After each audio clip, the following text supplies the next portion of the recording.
성경으로 한자를 푸는 대구의 오집사입니다. 오늘은 불화자에 대해서 말씀드리겠습니다. 불화자는 사람인 자와 그리고 제가 여기에 점이 이렇게 피라고 제가 말씀드렸죠. 피를 쏟는다 이런 뜻으로 구성되어져 있습니다. 보통 상형 문제에서 나왔다, 뭐 화산이 터지는 모양이다 이렇게 이야기를 하는데 상형과 제가 늘 말씀드리지만 한나라 문자인 한자와는 너무나 차이가 있습니다. 모양에도 차이가 있고 물론 한자가 원래 있던 기존의 글자를 가지고 한나라에서 만들었다고 저는 생각하는데 그 한나라에서 왜 한자라 했겠습니까? 한나라에서 이렇게 만들었기 때문에 한자인 거죠. 만약 한나라에서 안 만들고 진나라에서 만들었으면 진짜라 했겠죠. 그 당시의 사람들은 이것이 한나라 문자인 것을 알 수 있었습니다. 상형이 있었고 그 상형을 가지고 상형과는 너무나 다르게 의미를 부여하는 새로운 글자를 만든 것이죠.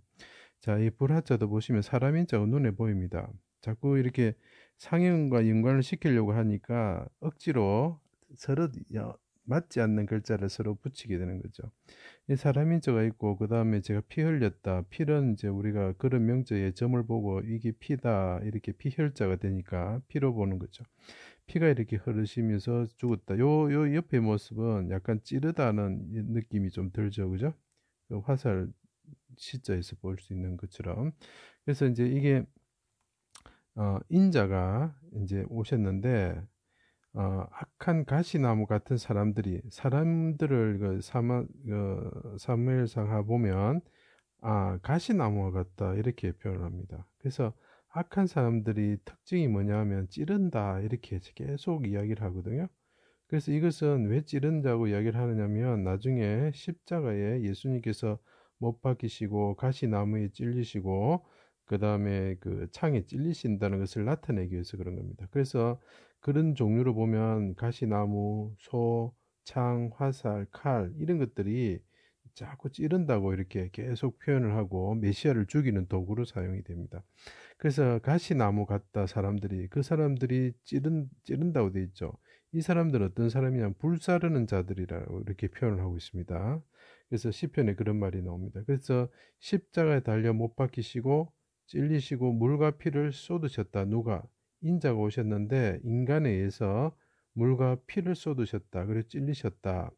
그런데 여기 재밌는 것은 그들이 그러니까 악한 사람들이 악행은 그러니까 그 사람 가시나무라고 하면 찌르는 거죠. 소라면서 불로 박는 거죠, 그죠? 창으로 화살로 칼로 찌르는 거죠.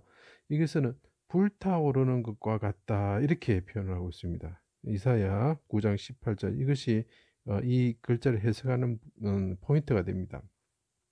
인자가 오셨는데 물과 피를 쏟으셨다. 그런데 그것은 악인들에 의해서 찔려서 물과 피를 쏟으셨다. 이것은 뭐하고 같다? 불타는 것과 같다는 거죠.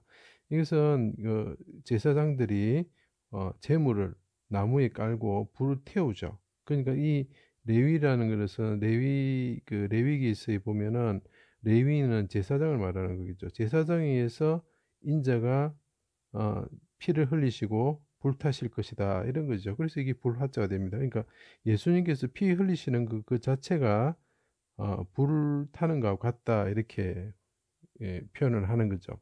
그래서 십자가 사건에서 보면은 제물은 불을 태우지만 십자가 사건은 불이 없죠. 그것은 예수님이 그 고난받지 악행이 불과 같다 이렇게 표현할 수가 있는 거죠. 그래서 우리가 눈에 보이지 않지만 불을 찾는 것이 가장 좀 매우 중요한 일입니다.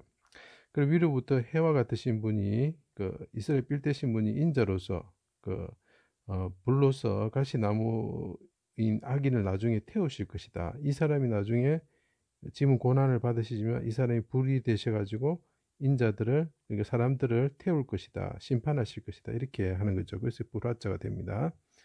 자, 이거 참 중요한 건데 인자가 물과 피를 쏟으셨다. 피를 쏟으신 이유가 뭘까요? 이유는 이것은 자기를 죽이는 이 사람들을 살리기 위해서 그런 거죠. 포악하고 죄를 짓는 이 사람들을 살리기 위해서 그런 거죠.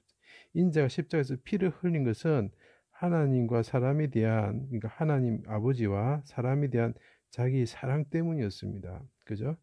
그래서 시편 요한복음 3장 16절에 보면 하나님 여호와께서 이 세상을 사랑하신다 이렇게 표현하고 있죠. 그게 이제 요한복음 10장에 보면 나는 선한 목자다. 나는 양들을 위해서 목숨을 바친다. 이렇게 이야기를 하고 있고 나중에 자기가 피를 흘리실 것이다. 이렇게 이야기를 하고 있죠. 그래서 이분은 자기가 피를 흘리시는 어린 양같이 되신 이유는 세상 죄를 지고 가신 어린 양이 되신 이유는 다른 사람들이 죄를 담당하기 위해서. 그래서 인간들이 죄를 지어가지고 인간들 죄를 지어가지고 심판을 불심판을 받아야 되는 그런 상황이 있는 가운데서 자기가 불과 같은 인간들에서 수족이 찔려가지고 악행에서 불과 같은 고통을 당하심으로 해가지고 제단에 불이 태워지는 제물처럼 되셨죠. 그래서 그분이 우리의 모든 심판을 그분이 다 저주를 받으신 겁니다. 그가 찔림은 찔리가지고 피를 흘리심으로 우리가 나음을 입었다 이렇게 이야기를 하는 거죠. 그래서 이것은 아가서의 요건 중요한 겁니다. 아가서에 보면 사랑의 불길 같이 일어나니 사랑이 불길 같이 일어나니 이렇게 표현하고 있습니다. 그러니까 예수님이 피를 흘리시는 그 사랑, 예수님께서 우리를 대속해서 피를 흘리신 그 사랑은 여호와의 불과 같다 이렇게 표현을 하고 있습니다. 여호와의 불이라는 것이 뭡니까? 우리가 예를 들면 엘리야의 그 갈멜산에서 그 제사장들과 싸울 때에 여호와의 불이 번제단에 팍 떨어지죠. 그것은 제물 대신 예수님한테 그 고난이 온다는 거죠. 왜냐하면 심판이 그분한테 다 주어지는 거죠. 그럴 때 어떤 현상이 납니까? 그 하나님 섬기지 않는 백성들이 마음을 돌이켜서 하나님 앞으로 돌아오게 만드는 거죠. 그래서 그 제단에 죽었던 그 소가 예수 그리스도임을 알 수 있는 거죠. 불을 맞으신 소, 뭐 그분이 예수님이신 거죠. 그래서 인간으로 오셔가지고 악인들의 가시나무 같은 악인들에서 찔려서 피를 흘리셨다. 그리고 불과 같은 악행에 고통을 받으셨는데 그분의 그 사랑은 여호와의 불과 같이 나타나가지고 우리를 죄에서 돌이켜서 하나님을 섬기게 만드는 분이다. 그래서 이 글자는 인자가 피를 흘리신다라는 걸 통해 가지고 이 글자가 불이 됨을 우리에게 설명해 주고 있는 귀한 글자입니다.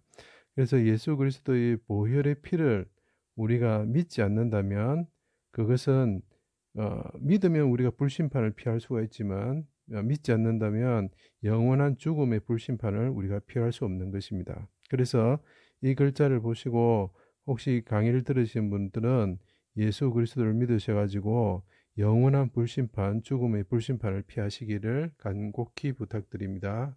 제 강의를 들어주셔서 감사합니다.